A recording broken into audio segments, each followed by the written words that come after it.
Bruno from Miami, whose run with the company did you think was more disappointing? Goldberg in WWE or Bret Hart in WCW? Oh, that's a good one.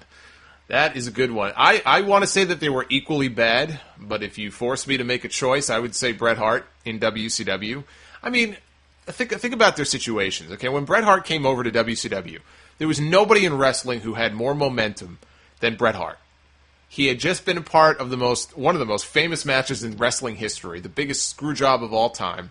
He was the WWE champion who never lost the belt. He was the uncrowned, or maybe still crowned, whatever you want to refer to it as, WWE champion coming over to WCW. They had their champion, their real champion, coming over to their company. And this was at the peak when wrestling was hot, and it was only going to get hotter. During the peak of the Monday Night Wars, WCW was kicking ass. They had the bigger audience. They had all the momentum. And Bret came over, and the best thing they could come up with for Bret Hart in his first appearance, his first real appearance at a WCW show, was for him to referee a match. And it wasn't even the main event. He reffed an undercard match. I think it may have been Eric Bischoff's match with Larry Zbyszko, I think. That was it. That was their big idea for him on his first night on pay-per-view. And what made it worse was the finish of the Sting-Hogan match, which was completely botched up because Hogan pins Sting fair and square, and then Bret Hart has to come out and sell it like, well, the referee fast counted, you're not going to screw him, I know all about screw jobs, and Bret Hart beats up an innocent referee. Now, after that, he had some feuds. He feuded with Sting, he had a feud with Flair. So he wrestled some of the top guys, and then eventually he won the WCW title. I think it was like a year later. He had a couple of runs with the belt. So it's not like they did nothing with him, but they completely botched the opportunity to do some real big things with Bret Hart right from the very first time he came into that company. And then Bret ended up just another guy in the NWO with Hogan.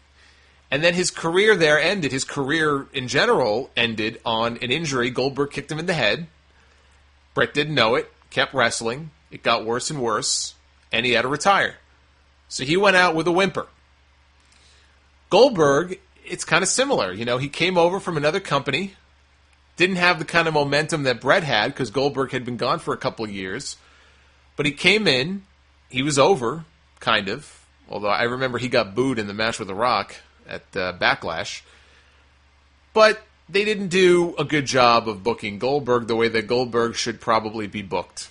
They put the gold dust wig on him, which was just the beginning of the whole thing, and the missed opportunity with him at the SummerSlam Elimination Chamber match when he should have gone over and he didn't. He went over the next month. By then it was almost like it was too late. So like Bret Hart, he came over. He did win the world title. It's not like they didn't do anything with the guy. And then he also went out with a whimper. Even though he won. He won that match at WrestleMania 20 against Brock Lesnar, but that match will go down as one of the biggest letdowns. You talk about a big, dream-type match. One of the biggest letdowns in history was that Goldberg-Brock Lesnar match where the crowd just completely crapped all over them. And that was it for Goldberg. That was his last appearance in WWE. So like Bret Hart, maybe not to that degree, but like Bret Hart, he also kind of went out with a whimper. So that's why I say they're very similar in that way. Guys who were big stars in their home companies and their home turf who came over and weren't used properly and went out with a whimper instead of a bang. But I would still lean towards Bret Hart just because, wrestling was so much hotter back then. They had the champion from the other company coming off one of the biggest, I can't even call it an angle. I mean, some people will still believe it's an angle because they're delusional. But coming off that whole Montreal screw job, what they could have done with this guy right out of the gate, and they didn't do it. I have to go with Bret Hart. Between that and his career ending the way it did, you got to go with Bret.